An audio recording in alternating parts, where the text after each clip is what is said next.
Aux côtés en direct jusqu'à 18h, bienvenue à tous si vous nous rejoignez. C'est l'ouverture à Wall Street, direction New York, où l'on rejoint pour ses premiers instants de cotation. Et alors que la cloche retentit, vous l'entendez, Sabrina Quagliozzi. Bonjour Sabrina, on est ravis de vous retrouver. On avait laissé Wall Street vraiment déprimé vendredi, puis finalement ça s'en va et ça revient. Les indices US remontent aujourd'hui, Sabrina.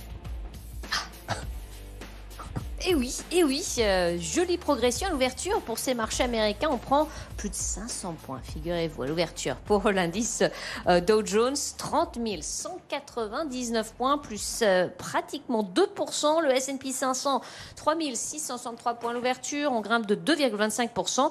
Allez, l'indice Nasdaq, plus 2,7%. 10 600 points à l'ouverture pour ce marché. Le S&P 500 qui, rappelons-le quand même, avait enregistré la semaine dernière sa quatrième semaine de baisse sur 5. Vous avez bien sûr la volatilité qui est sur le devant de la scène. Alors ça a été le cas la semaine passée.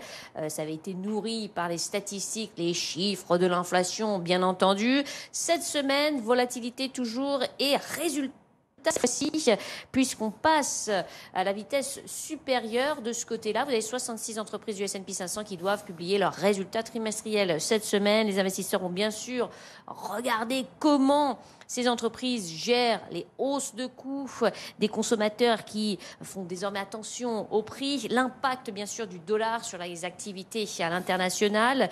Vous avez mardi Goldman Sachs, Netflix, United Airlines, mercredi Procter & Gamble, Tesla ou encore jeudi American Airlines et Snap qui seront au rendez-vous. On a eu quelques publications aujourd'hui, on y revient dans quelques instants. Les chiffres de l'immobilier également à surveiller cette semaine.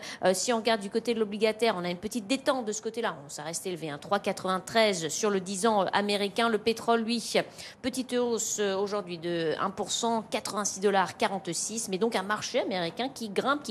Bon, rappelez-vous quand même que la semaine dernière, on avait démarré sur de très belles performances sur le début de la semaine. Et puis ça s'était bien tourné par la suite. Donc, mais on prend donc le Dow Jones plus 2%, 30 199 points. Le Nasdaq surtout prend pratiquement 3% ce matin à l'ouverture.